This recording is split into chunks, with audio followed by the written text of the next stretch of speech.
What's up, everyone, and welcome back to Pop It's Culture for another episode. I'm your boy Javi, here with the crew. What's going on, guys? What's What going on, up? man? Nothing much. And on today's episode of Pop It's Culture, y'all already know what we talking about. I ain't even gotta tell you. Oh man, We what's talking going about on this with Diddy it? trout hunting. What's going on with And it? girl, it has been a mess. It has been a whirlwind. It has been an upside down hurricane. And I'm not sure if we at the bottom of the top, but we gonna get somewhere. So the first day of the trial, we were introduced to one of the male escorts that was involved in the freak offs and the things that happened with Diddy. Um, the male escort took the stand against Diddy and gave very graphic details about times he spent with Diddy. Things like the dark hotel rooms, how dark they were, Astroglide, which we know what Astroglide is, baby oil, emphasis on the baby oil because that'll come up later on. Of course. And he even recalled a time where Diddy forced him to urinate on Cassie while Diddy took care of himself. Um, he says that Cassie was visibly drugged and on one of the couches, and he recalls on this occasion that she was like slumped over the couch, like gone. He said he once took drugs from Diddy himself, and he also saw Diddy beating on Cassie, but he feared for his own life if he reported it, so he didn't. But he's coming forward at the trial to talk about it. This happened on the first day. During this like whole ordeal with the male escort, Diddy's daughters were in the congregation or whatever in the courtroom. Yeah. Not the congregation. They were present. But they got up and left when he started to go into the graphics of it. There is a picture online where you see them leaving the courtroom. They're visibly distraught. Anybody that thinks that the image of Diddy that they see online, the depiction drawing from the courtroom of him with gray hair, it's accurate. The man has gray hair. He's not able to dye it. It's accurate. Like Yeah, that man. he's been in solitary confinement But ever they since. are also doling down his image as far as the way he dresses. They've got him in sweaters with a button up underneath it. Kind of give him that like wholesome family man type image. Yeah, I'm normal. Over I'm the not. glitz I'm not and crazy. glamsy. No. I'm not crazy at Yeah, all. over the glitz and glamsy lifestyle that he's living. Do I think it's doing a good job? Probably not. The feds say that Diddy's behavior was both coercive and criminal, while the defense says that Diddy's sex life is being put on trial and that everything that's happening was between capable and consenting adults as far Right. as when it comes to that. Right. So they're saying that the defense is fighting that, like, what is coming up as far as witnesses is irrelevant to the charges, which is racketeering and sex trafficking. Which in day two, Cassie takes the stand and she kind of tries to tie the two together by saying that a lot of the escorts that were coming were being paid to come and they were coming from across state lines to Yeah. engage in the freak offs with them.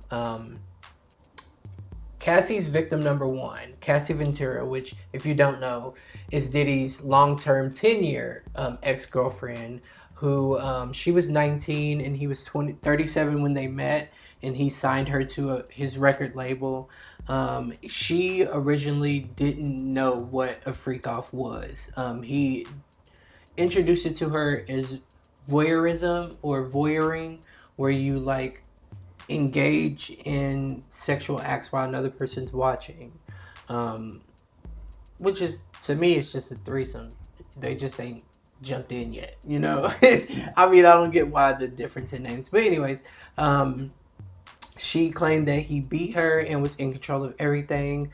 Her body hurt badly after freak offs, and it took her days to recover. She would self medicate with drugs, get massages, and find other ways to cope with the pain from after the freak out offs. Diddy would exploit her and gain her trust early on. And this is like just like a recap in like their early stages when she was 19 and coming up. He would exploit her and like pretty much groom her into being what he wanted. He introduced her to the lifestyle because she was like, just like, I guess they were getting to know each other, and she really wanted to please him. So he said the ways that he was pleased was if there was another person that she was doing something with and he was able to watch. That's how she was always against it, but she said that she did it because she wanted to please her man. Yeah. Like she wanted to satisfy his needs as her man. So she would get into him. She said she felt disgusted. She didn't like them. She didn't want to do them, but she felt like first of all, she was in love with him, and she cared for him deeply, and she didn't want him to think that him sharing that secret with her, that she found him nasty or disgusting or anything like that. It was a lot that went on the second day. Cassie is pregnant. There was a fight with the defense and the prosecution whether she should already be seated on the stand when the jury came in, or if she was able to walk in, because of the perception that it gave. Oh, if she's walking in, they get to see the baby bump, so they'll have a little more sympathy for her. Or if she's seated in the seat, they don't see the baby bump, so they'll just see her as a witness. But all in all, the judge shot down her having to be sat already, so she did walk into the courtroom. Honey was sickening. She glows. She had on a brown ensemble on her light brown skin. Her hair was straight, and she had a huge baby bump. I think she's got a boy or twins, Honey, because Miss Honey's sitting, and it's wide. But she still looks really good. She was very somber and demure, so somber and demure. Getting back to D-Lo in earlier segments, or another segment, a different day.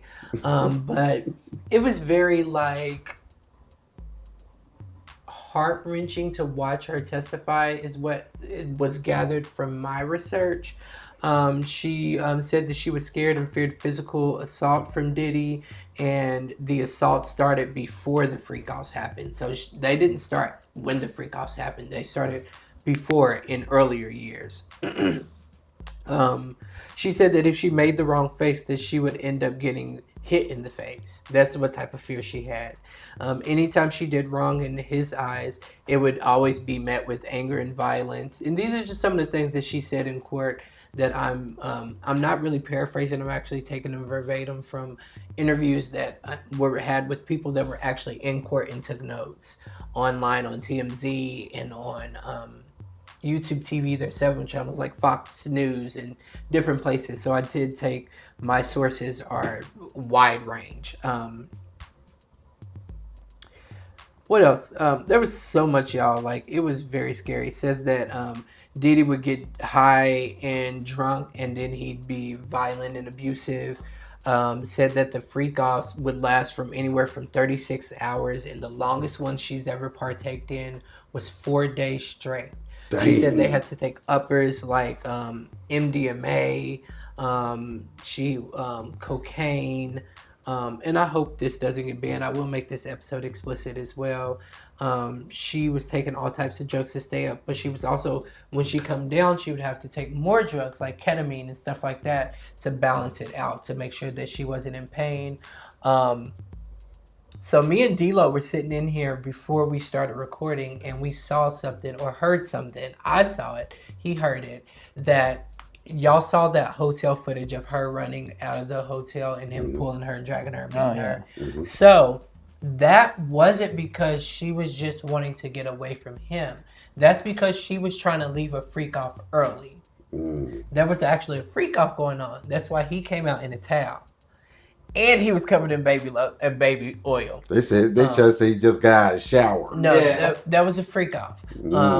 She said that in court, and she said that she was trying to leave early because she didn't want to go to her movie premiere that she had later on that evening, all bruised up. Because during these freak offs, there would be things like urination on her. He would make her do it while she was on her monthly cycle. So sometimes there would be blood everywhere, and this is very graphic, so I'm praying that we don't get in trouble for this, y'all.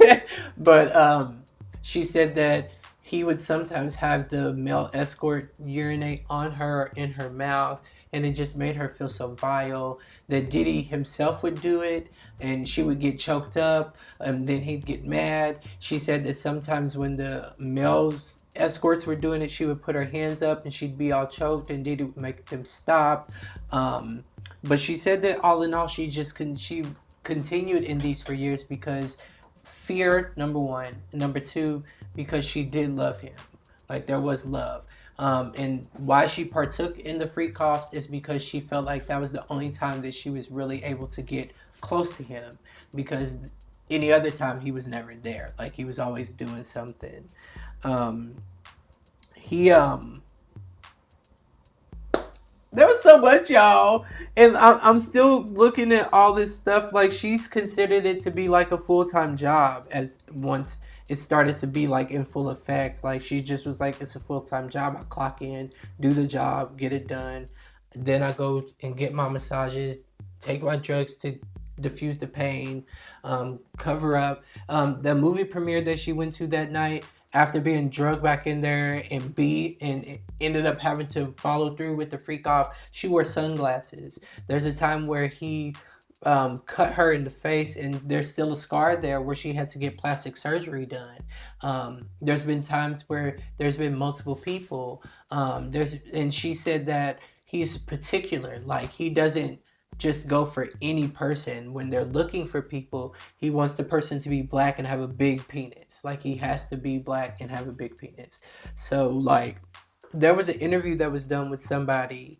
I don't know if y'all seen it, but there was an interview done. A guy was arrested and he had been like talking about like, oh no, I know Diddy, I know Cassie, I have engaged in stuff with them. Like he was blasting them, like saying like, yeah, Right. and they weren't buying it. They thought the man was crazy.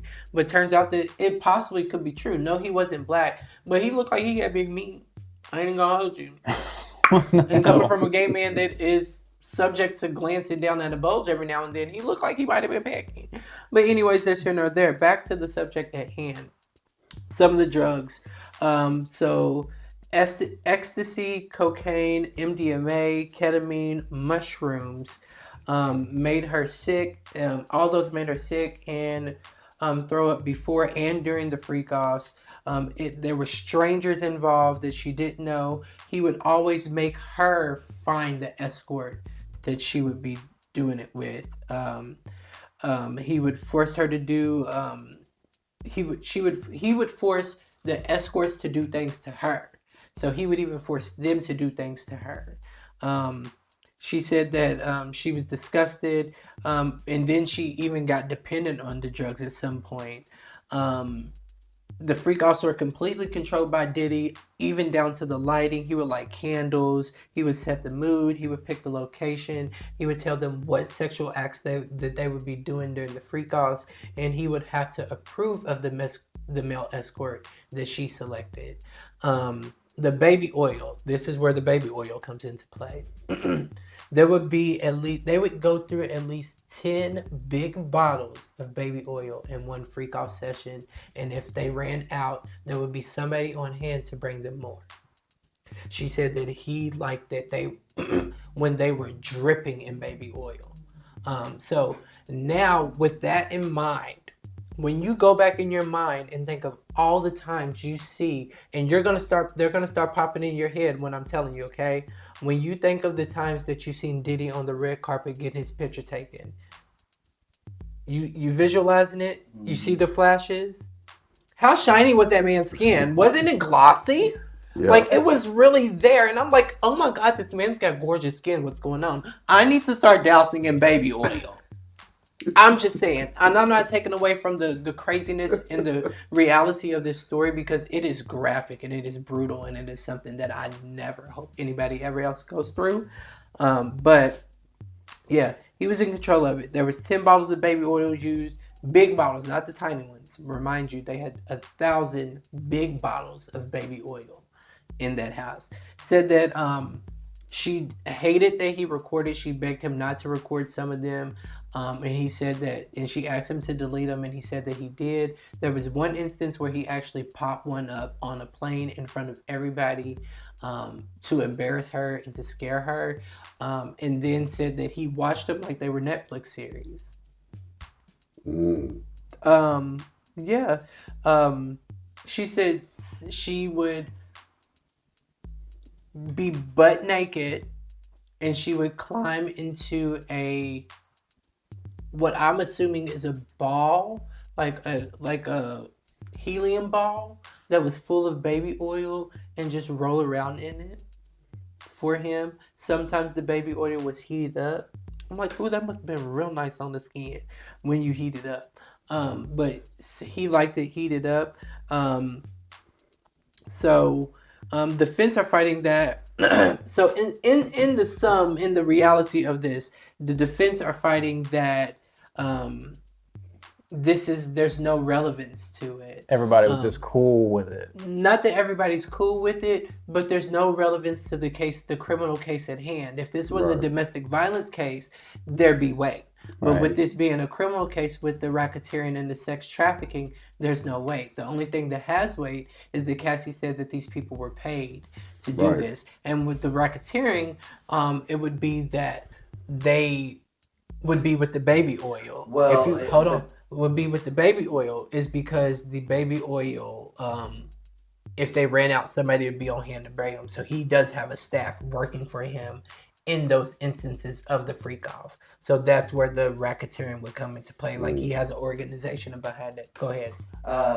So right now, I think Cassie is the character part. You're muted. Oh, my bad. So you said right now. So right now, I think what they're doing with Cassie is having the character part and what was going on. The racketeering is going to come later on in the trial when they talk about his businesses and stuff like that.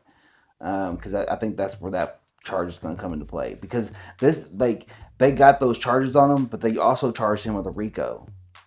So they can get all of his people under one charge. But y'all. So it's a whole bigger. Participate, help to any degree? She had to find the people that she was going to be doing this with. No, but there was, so that was her participation. She didn't want any part of it though. She only did it because of him, for him. Right. Is what she's initially getting to. Yeah, and then him paying the hush money to her, which it's still. But I hate when people pay money and then be like, I meant no wrongdoing. You paid them, so yeah, you did it. But that was still a civil case. That wasn't criminal. Well, yeah, I know, but then the sex charges.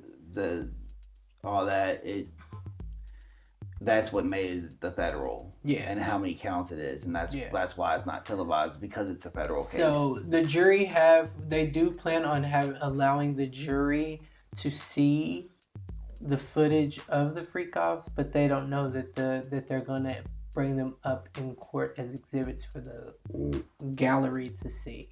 The judge is kind of teetering towards not allowing it to be shown in court because of the graphic nature of it. You can't unring that bell. Yeah. But she says that she was not on board with any of it, and she only participated because she feared for her life. She had nothing. He was in control of everything, and she loved him. She thought, she was essentially brainwashed and groomed, is what I took from it. Yeah. But at the same time, it kind of made her look bad because she acknowledged that she was a willing participant in finding the men, and that she engaged in it freely without being coerced to, because she wanted to please him. Yeah. So that's why I'm like, there's no plea deal or anything going on with her. So there's still, I don't know what's going on. I haven't dug into that. Well, no, they probably did give her a plea deal. Like, if you come forward, then we'll give you some type of immunity. You know, because of the things you went through. If you come forward, because that's a lot to deal with. And she's and then they come down and be like, we're going to slap you with some charges. You look disturbed by everything that just came out of my mouth. No, it's a lot. It was a lot. That's why it is very disturbing. But how do you feel about it? No. Yes. Okay, so I wouldn't really say disturbed. I'm kind of shocked because I really have not been keeping up with it. I have not. I thought I would. I got you. That's Yeah, I see. I know, and I'm sitting back now. I'm intrigued. I'm like, well, and that's the one thing. Because I heard only day 3, and this is the thing. This is day 3. Well, what I've told y'all about is day 1 and day 2. Today was day 3, and I was not able to get my research on that. So next episode, y'all, we gonna be diving into Diddy's trial. There's footage out there there's footage. Have you seen any of the footage? There's no footage. You can't take your cameras in the that's not broadcast. It's all based off of notes and the images that the sketch artist. Yes, where it's a federal case, it can't be televised or anything. Yeah, so I'm sitting back thinking at what they see, and I'm like, boy, graphic. It's graphic. I didn't think it was going to. Yeah, I haven't been following. So Diddy has his children are sitting in court during this. Cassie and her husband. Well, Cassie's obviously. I heard he stormed out. But her husband's sitting in court. He stormed out. He was looking at Diddy with an evil stare. Said that Cassie didn't look at Diddy the whole time. She just kept looking out at the gallery or looking at the judge or the people that was talking to her. She never looked at him, but he sat there and just stared at her the whole time. Intimidation. Because and that's another thing too. Because that was one of the people that they asked that they had the jurors if they had any connections to Kid Cudi, because Kid Cudi was the person that she ran to. And supposedly Diddy blew up his car. Yep. And then there was something else that happened. Oh, one of the witnesses went missing. So, and when I say went missing, I'm not saying that they unalived that man or anything or lady or anything like that. But one of the witnesses are not answering. But I don't know how significant this witness was to the prosecution's case. I'm intrigued to see what else unfolds or what other information I gather, because a lot of everybody that has listened and has a voice on this, from what I hear, they're on both sides of the fence. Like some people say, "Oh God, he's about to get off," and other people say, "Oh, he's about to he's done. This man is looking at 15 years to the rest of his life." They're painting the picture as far as the urinations and things. If you think about it, go back to who? R. Kelly. So they're trying to paint him out to be an R. Kelly of this generation. Yeah. So they're trying to throw this man under the bus. And R. Kelly's looking at pretty much the rest of his life. So, Omega, what do you think about all of this crazy? Oh, it's fucking nuts. I hope she gets justice, obviously, but there's no undoing what has happened. Yeah. But I think, as far as the case overall, obviously he's got influence and certain elements and whatnot. It's and he's got money, and he's probably got all kinds of leverage on who knows who, So that's why I'm that begs the question too. It was if they let him go, it's was it because he was legitimately, or pulling strings? Maybe, I don't know. The biggest fear that a lot of people are finding is that the fear of a mistrial. And the reason they say that is because the jurors are going home. They're not going to hotels where they don't have internet. They get to go home. Yeah. I forgot what that's called. But they're sequestered. They're not sequestered. Oh. They're going home. They're able. Yeah. They have their devices. So it's the fear. There's the fear of a mistrial for them seeing social media or talking to somebody or anything like that. I'm surprised they're not sequestered on a trial like that. And that's what a lot of people's biggest oh wow, they're not sequestered. Yeah. So yeah, I just don't see him walking. I mean, if he did walk, it'd be because of a mistrial or because the evidence just isn't stacking the way it should be, or they're really missing the mark. See, I think they have all this evidence, though. They say they are because they brought it down so hard. I think they should be fine. And if it's a jury trial, then I'm I would think. But also, they need to start bringing stuff that's relevant to this case and not just bringing on these trying to pull on. And I'm not saying that it's not relevant, but at the same time, all I'm hearing is domestic violence or sexual acts. So it's alluding to what the defense is saying, they're putting his sexual life, his bedroom life on trial. This is about something criminal. Tell us where this is criminal. You're talking about consenting adults having sex. She might have been uncomfortable, but she did it. He might have felt some type of ways, but he ain't saying nothing until I'm going to jail. Like he's saying that he was uncomfortable, but he partook in it. Well, right, then that's what I'm saying. Like right now, the persecution is trying to paint a character. Yeah, and so when they get through the character is when they're because like I said, this ain't gonna be no like 3-4 day trial. You know, it's gonna be a lengthy trial.